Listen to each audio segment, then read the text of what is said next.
이 가족은 불행히도 중세시대로 돌아가게 되었고 게임에 참여해야만 현재로 돌아올 수 있는 상황에 처하게 되었습니다. 과연 이 가족의 결말은 어떻게 될까요? 이야기는 프랭크의 가족이 모여 함께 늑대인간 게임을 하려던 순간부터 시작됩니다. 하지만 프랭크가 카드 상자를 열자 집안에 큰 충격이 일어나 모든 것이 흔들리기 시작했습니다. 처음엔 지진인 줄 알고 모두 피난처로 대피했지만 얼마 후 모든 것이 평소처럼 돌아왔습니다. 가족들은 방공호에서 나왔으나 밖의 풍경이 완전히 달라져 있었습니다. 마치 프랭크의 가족이 다른 차원으로 이동한 것 같았습니다. 게다가 딸 클라라가 갑자기 사라졌고 이상함을 느낀 가족들은 무슨 일이 일어났는지 확인하려고 밖으로 나가보았습니다. 결국 거리로 나가본 가족들은 자신들이 중세 시대로 돌아왔다는 사실에 놀라움을 금치 못했습니다. 그들이 서 있는 곳에서 멀지 않은 광장에서 특별한 사건이 일어나려 하고 있었습니다. 장군은 한 남자를 늑대인간으로 의심하여 처벌하려 준비 중이었습니다. 이 마을에서는 밤마다 늑대인간이 나타나 사냥을 시작하기 때문에 사람들은 그들을 사전에 없애야 했습니다. 이를 지켜본 프랭크 가족은 매우 두려워하며 오래 머물면 위험하다고 생각해 도망쳤습니다. 그러나 그들의 행동을 장군이 목격했습니다. 집으로 돌아가던 길에 우연히 기사 한 명과 마주쳤고 그들이 낯선 모습이라 의심한 기사가 곧바로 검을 꺼내 공격하려 했습니다.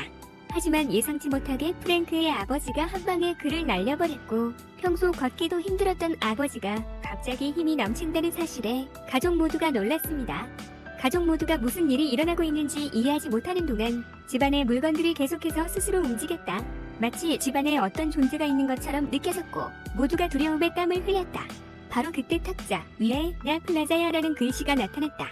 이를 본 테는 즉시 상황을 파악하고 한 줌의 가루를 공중에 던졌다. 그러자 그의 누나인 클라라의 모습이 드러났다. 사실 클라라는 사라진 것이 아니라 투명해진 상태였던 것이다. 그 직후 밖에서 소리가 들렸는데 장군이 부하들을 보내 이곳을 찾아낸 것이었다. 그는 모두를 붙잡고 신분을 밝히라고 요구했다. 그들은 어디에서 왔고 왜 이 집에 있는지 말하라고 했다. 긴급한 상황에서 프랭크는 가족들에게 자신들이 유랑극단이라고 말할 수밖에 없었다. 장군은 의심하며 텐을 제압하고 프랭크에게 방금 한 말을 증명하라고 했다. 다행히 프랭크는 음악가였기 때문에 장군의 시험을 쉽게 통과할 수 있었다. 그렇게 가족 모두는 위기를 벗어날 수 있었다. 밤이 되자 늑대들이 사냥을 나오는 시간이 되었다. 마을 사람들은 모두 집 안에 있어야 했고 문을 닫고 아무도 감히 밖으로 나가지 못했다. 프랭크의 가족도 마찬가지였다. 바로 그때 막내딸이 장난감을 가지고 노는 것을 보고 해는 무언가 깨달은 듯 장난감 상자를 들고 모두에게 다가갔다. 그는 아마도 이것 때문에 그들이 다른 세계로 넘어오게 된 것 같다고 말했다. 그렇다면 돌아가려면 게임에서 이겨야 한다는 것이다. 해는 자신의 의견에 대한 증거들을 제시했다. 가족 구성원 각자에게는 특별한 능력이 있었다. 예를 들어 아버지는 사냥꾼이기 때문에 그렇게 강했고 클라라는 정령이라서 투명해질 수 있었다. 그리고 헨 자신은 도둑의 능력을 가지고 있었지만 아직 그 능력을 사용하는 방법을 알지 못했다. 그때 할아버지가 말했다. 만약 그렇다면 모든 늑대를 찾아서 물리쳐야만 이길 수 있다고. 그 말을 듣고 조카딸이 만약 자기가 늑대인간이면 어떻게 하냐고 묻자 모두는 당황하며 절대 그럴 리 없다고 안심시켰다. 그런데 바로 그 순간 조카딸이 늑대인간으로 변해 모두를 놀라게 했다. 다행히 사냥꾼인 할아버지가 재빨리 그녀를 제압할 수 있었다. 다음날 아침 딸이 다시 원래대로 돌아온 것을 보고 모두 기뻐했다. 하지만 이대로 가다간 언젠가 딸의 정체가 밝혀질 것이라는 것을 알고 있었다. 결국 가족들은 상황을 살피기 위해 함께 거리로 나갔다. 길을 가던 중 태는 대장장이가 팔찌를 버는 것을 보고 자신이 도둑 역할을 하고 있다는 것을 깨달아 능력을 시험해보았다. 그러나 예상치 못하게 대장장이에게 들키고 말았고 태는 황급히 도망쳐야 했다. 다행히 빨리 달린 덕분에 잡히지 않을 수 있었다. 그 직후 대장장이는 텐의 부모님을 찾아가 아들이 사고를 쳤다고 말했다. 두 부모가 걱정하는 사이 갑자기 대장장이가 텐으로 변했다. 알고 보니 도둑의 진짜 능력은 다른 사람의 정체성을 훔치는 것이었다. 훔치고 싶은 사람의 물건을 입기만 하면 되었다. 이 능력은 매우 유용해 보였다. 이후 가족들은 다시 모여 계획을 논의했다. 카드덱을 보니 늑대인간 카드가 4장 있었다. 즉 늑대인간이 4명이고 게임에서 이기려면 모두 늑대인간을 없애야 한다는 뜻이었다. 막내딸이 늑대인간이라는 것을 알았으니 나머지 3명을 찾아야 했다. 그들의 행방을 찾기 위해 가족들은 함께 거리로 나갔다. 아니나 다를까 곧 장군이 늑대인간으로 의심되는 사람을 잡았다는 소식을 들었다. 장군은 사람들 앞에서 그 사람을 처벌할 예정이었고 이번에 잡힌 사람은 한 여자였다. 결정적인 순간에 해가 가려지자 그 여자는 늑대인간으로 변해 족쇄를 끊고 사람들을 공격했다. 다행히 한 병사가 활을 쏘아 늑대인간을 쓰러뜨렸다. 그리고 죽은 여자의 손에는 늑대인간 카드가 나타났다. 할아버지는 그 카드를 주워서 가져왔다. 확실히 그것을 장난감 상자에 다시 넣었을 때 반응이 일어났습니다. 그 후 그들은 중요한 단서를 발견했습니다. 막내딸이 변신 후에도 변하지 않은 특징들을 여전히 가지고 있다는 것을 알게 되었고, 이를 통해 그들은 늑대를 찾는데 이 점을 이용할 수 있었습니다. 이때 클라는 자신이 한 번 밖에 나갔다가 흰 손과 긴 손톱을 가진 늑대를 본 적이 있다고 말했습니다. 또 다른 하나는 뚱뚱한 남자처럼 보였다고 했습니다. 그 말을 듣고 가족들은 즉시 길러나가 그와 비슷한 특징을 가진 사람을 찾기 시작했습니다. 곧 의심스러운 여성을 발견했습니다. 그녀가 다른 사람들이 알아차리기 전에 몰래 행동하는 모습이었고, 그녀 영상은 피가 묻어 있었습니다.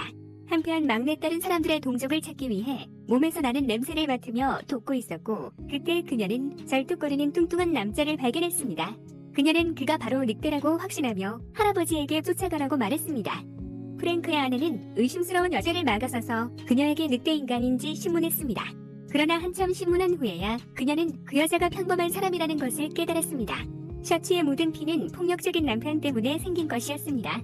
너무 분해서 그녀는 그 여자의 남편을 찾아가 정의를 구현하려고 했습니다. 하지만 남의 일에 참견한 결과는 그녀가 사람들에게 붙잡혀 극단적인 생각을 가졌다고 여겨졌습니다. 그 후 사람들은 그녀를 마녀라고 했습니다. 중세시대에는 여성이 결코 존중받지 못했기 때문입니다. 그 때문에 여성들은 남편에게 매일 맞는 일이 흔했습니다. 그렇게 여주인공은 감옥에 갇혔습니다. 이제로 장군은 그녀를 늑대인간처럼 차용하기로 결정했습니다. 이 세상에서는 마녀가 살아남을 수 없었기 때문입니다. 하지만 죽기 전에 그는 그녀에게 마지막으로 남편을 만나게 해주었습니다. 그 후 그녀는 프랭크에게 사람들을 이 도시에서 데리고 나가라고 말했습니다. 어쨌든 그들은 이길 수 없기 때문입니다. 그들은 막내딸을 해칠 수 없기 때문에 그녀가 어떻게 되든 가족 모두는 반드시 살아야 합니다. 그 말을 마친 후 한 병사가 나타나 주인공을 끌고 갔습니다. 그날 프랭크의 아버지가 돌아와 또 다른 카드 한 장을 가져왔습니다. 하지만 그건 아무도 기쁘게 하지 않았습니다. 왜냐하면 그들은 최소한 2장의 카드가 더 필요했고, 그중 하나는 바로 작은 조카였기 때문입니다. 게다가 프랭크의 아내를 구하는 방법도 생각해야 했습니다. 다음날 아침 여주인공은 병사들에 의해 교수영장으로 끌려갔고, 장군의 명령에 따라 처형될 준비를 했습니다. 그 후 프랭크는 다리를 건너와 마지막으로 아내에게 음악을 선물하고 싶다고 말했습니다. 아무도 예상하지 못한 일이었지만 그것은 바로 가족의 계획이었습니다. 그의 음악과 노래로 그는 모든 사람들의 시선을 끌었고, 심지어 병사들조차 그 음악에 맞춰 몸을 흔들었습니다. 그 기회를 틈타 클라는 투명화 능력을 이용해 어머니의 결박을 풀고 그녀를 탈출시키기 위해 마차에 태운 후 그들은 함께 거리에서 도망쳤습니다. 장군이 이를 발견했을 때는 이미 너무 늦었습니다. 이쪽에서 프랭크는 빠르게 말을 타고 도망쳤습니다. 도시를 벗어난 후 가족은 드디어 다시 한자리에 모여 기쁨을 나누었습니다. 그때 한 남자가 그들에게 멀지 않은 곳에 있는 교회로 가라고 알려주었습니다. 그곳에는 그들이 정상적인 세계로 돌아갈 수 있도록 도와주는 비밀 지하실이 있다고 했습니다. 그래서 프랭크 가족은 즉시 길을 떠났고 얼마 지나지 않아 교회 안으로 들어갔습니다.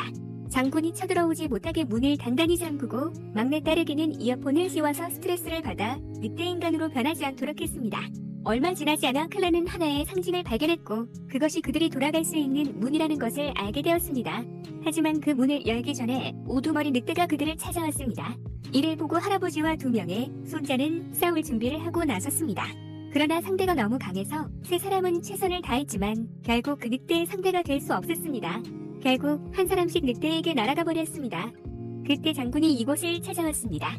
그의 손에는 활과 화살이 들려있었지만 그것을 늑대에게 겨누지 않고 주인공 일행을 향해 겨누었습니다. 알고 보니 그는 늑대와 공모자였고 그 늑대는 그의 아내였습니다. 그래서 그는 아내가 해를 입지 않도록 하려고 했습니다. 모두가 위험한 상황에 처했지만 그때 막내딸이 원래 모습으로 돌아왔고, 그녀는 사람들을 보호하기 위해 동족인 늑대에게 공격을 시작했습니다. 그러나 힘이 부족했던 그녀는 금세 붙잡히고 마치 장난감처럼 던져졌습니다. 결국 그녀는 지구 밖으로 날아가 버렸습니다. 딸이 떠나는 모습을 본 여주인공은 힘을 발휘하며 자신이 마녀임을 드러냈습니다. 그녀는 자신의 힘을 이용해 우두머리 늑대를 처치하고 막내딸을 되살렸습니다. 모든 늑대가 처치되고 게임은 끝났습니다. 모든 사람들의 얼굴에 행복한 미소가 떠오르며 결국 그들은 자신의 세계로 돌아갈 수 있었습니다. 영화는 여기서 끝났습니다. 감사합니다. 다음 영화에서 만나요.